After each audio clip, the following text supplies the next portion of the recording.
السلام عليكم ورحمة الله وبركاته. إن شاء الله هشرح الدوران كده سريعا. طيب دلوقتي عندنا نقطة ألف دي عايزين ندورها. طيب هتقول لي دلوقتي هندورها إما حوالين الأثر الأفقي أو إما حوالين الأثر الرأسي. طيب عشان ندور ألف شرطة حوالين ر واحد هعمل إيه؟ طيب دلوقتي الأول كده إحنا نعرف إحنا بندور ليه. بندور عشان نحول المسألة من وصفي للهندسة المستوية زي ما احنا كنا بنعمل في الثانوية كده، عشان تعرف تطبق العمليات الأساسية بتاعتك. تمام. طيب دلوقتي عايز ادور واحد شرط الف شرطة حوالين الاثر الافقي او الف شرطتين حوالين الاثر الرأسي. الخطوات ايه؟ لو انت عاوز تدور الف شرطة حوالين الاثر الافقي والف شرطتين حوالين الاثر الرأسي، الخطوات واحدة. اول حاجة بتيجي من النقطة تعمل عمودي على الاثر اللي انت عاوز تدور حوله، تمام، وموازي للاثر. يبقى عمودي على الاثر وموازي للاثر. تمام. يعني ده كده بيوازي ده. تمام. وده كده العمودي. طيب وبعدين مش انا بدور نقطة ألف؟ أيوة، أقوم جاي حوالين الأثر الأفقي، يبقى بطلع هنا أخد الإحداث العيني، تمام كده بالبرجل، وبقف هنا كده أقطع الإحداث العيني. تمام.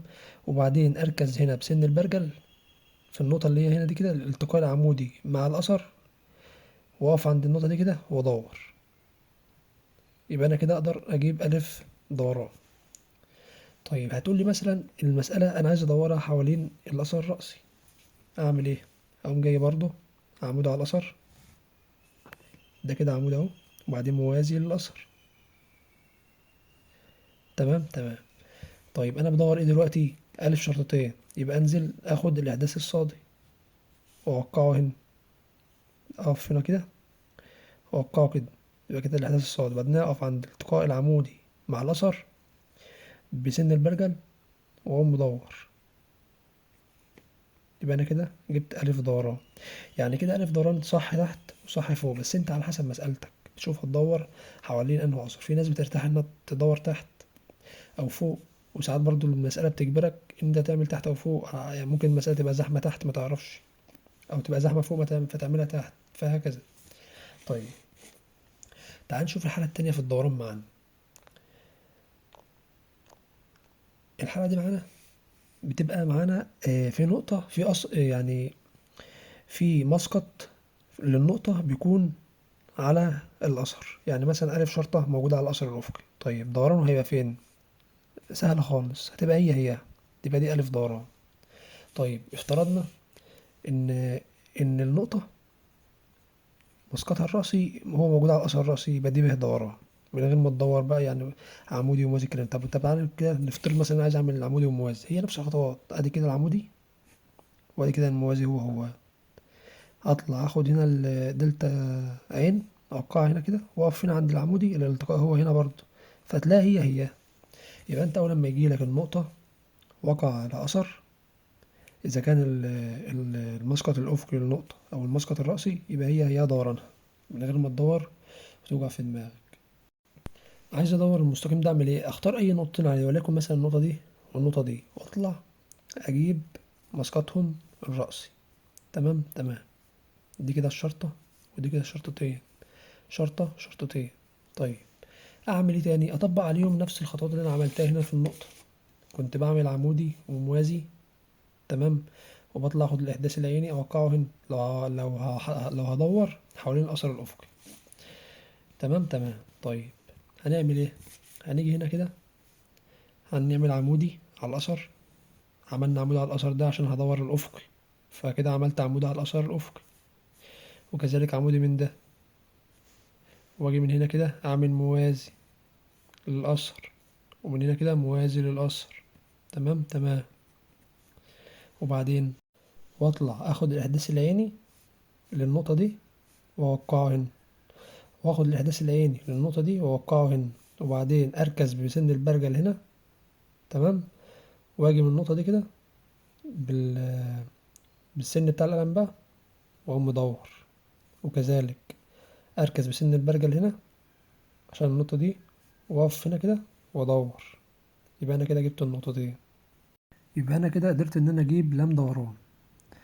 هتستخدمها في ايه بقى؟ ساعات بقى بيقول لك مثلا ان نقطة الف، بيديك مثلا نقطة الف، تمام، ويقول لك مثلا ان ان القاعدة بتاعت كسرات السطوح مثلا مربع، تمام. فانت عارف ان جميع الاعمدة، جميع الاضلاع متعامدة على بعضها، فتقوم جاي من الف دي ماسقط عمود، تقدر تجيب نقطة باء، وبعدين بطول ألف باء تقدر تجيب نقطة ج، وبعدين تألف.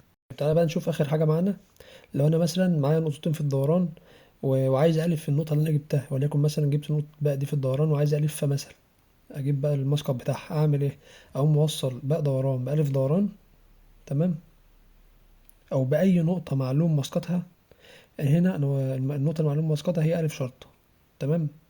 وصلت باء بألف دوران لحد ما خبطت في الأثر هنا، وبعدين أوصل هنا النقطة دي كده بألف شرطة، يبقى ده كده محل هندسي لباء شرطة، لباء شرطة. طيب هجيب بقى ازاي باء شرطة؟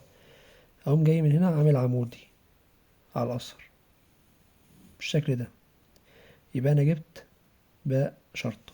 طيب ليه عملت عمودي؟ مش انت لما بتيجي تعمل دوران في ألف مثلا عملت عمودي وبعدين موازي؟ فده اللي حصل برضو، قمت أنا جاي من هنا عملت عمودي محل هندسي لباء شرطة. وانت لما بتوصل باء دوران بألف دوران لحد ما يقطع في الأثر، وبعدين من نقطة اللي هي التقاطع في الأثر دي لما توصلها مع ألف شرطة هيكون محل هندسي، معاك محل هندسي ومعاك محل هندسي، نقطة التقاطع هي بقى شرطة.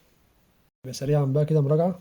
معانا نقطة ألف شرطة عايزين ندورها حوالين ر واحد، بنعمل عمود على الأثر وبعدين موازي للأثر، وبعدين نجيب مش أنا بدور حول ر واحد يبقى أجيب الإحداث العيني للنقطة وأوقعه على الموازي، وبعدين أقف من نقطة التقاء العمودي هنا مع الأثر، وأقوم فاتح البرجل لحد النقطة دي، لحد النقطة اللي أنا وقعتها على الموازي، وبعدين أدور. دي أول حاجة. طيب عاوز بقى ادور حول الاثر الرأسي او عامل ازاي؟ الف شرطتين، اعمل عمودي وبعدين موازي، اقوم جايب انا بدور حول الرأسي يبقى اجيب دلتا صاد لايه؟ لنقطة الف، وبعدين اوقعها على الموازي، وبعدين اقف هنا من نقطة التقاء العمودي مع الاثر الرأسي، وبعدين بسن البرجل من هنا واقوم مدور. طيب لو معانا النقطة بقى مثلا في مسقط للنقطة وقع على أي أثر، وليكن مثلا إما ر واحد في المثال ده، إما ر اتنين في المثال ده، هيكون دورانها هي بمعنى ان دي نقطة ألف شرطة يبقى دي ألف شرطة ألف دوران، دي نقطة بقى شرطتين يبقى هي بقى دوران، من غير ما تدور بقى مثلا، من غير ما تتعب نفسك وتيجي هنا تعمل دوران، لا هي دي دوران على طول. طيب تعالى بقى قلنا ازاي تقدر تدور مستقيم. برضو قلنا اما حوالين الرأسي، اما حوالين الأفقي، واما حوالين الرأسي. طيب لو الأفقي هنختار أي نقطتين، أي نقطتين، وتعمل منهم عمودي وموازي. هنا عملنا عمودي وموازي، وهنا عملنا عمودي وموازي، وبنطلع بسلكة هنا بسلكة هنا، نجيب الشرطتين عشان نقدر نجيب الدلتا عين، عشان هنا بندور حول الأفقي.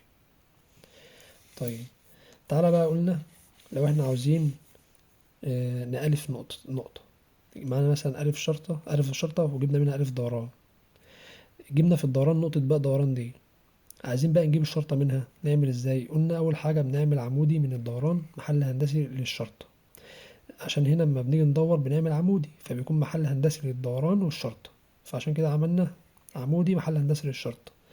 وبعدين أقوم موصل بقى بأي نقطة بالنقطة اللي أنا ألف معاها، تمام، وليكن هنا ألف في المثال، لحد ما تقطع في الأثر، ونوصل نقطة التقاطع الأثر دي مع الشرطة لو كان في الأفقي، ومع الشرطين لو كان في الرأسي. ده كده المحل الهندسي التاني. التقاطع بيديك النقطة بقى في الوصفية.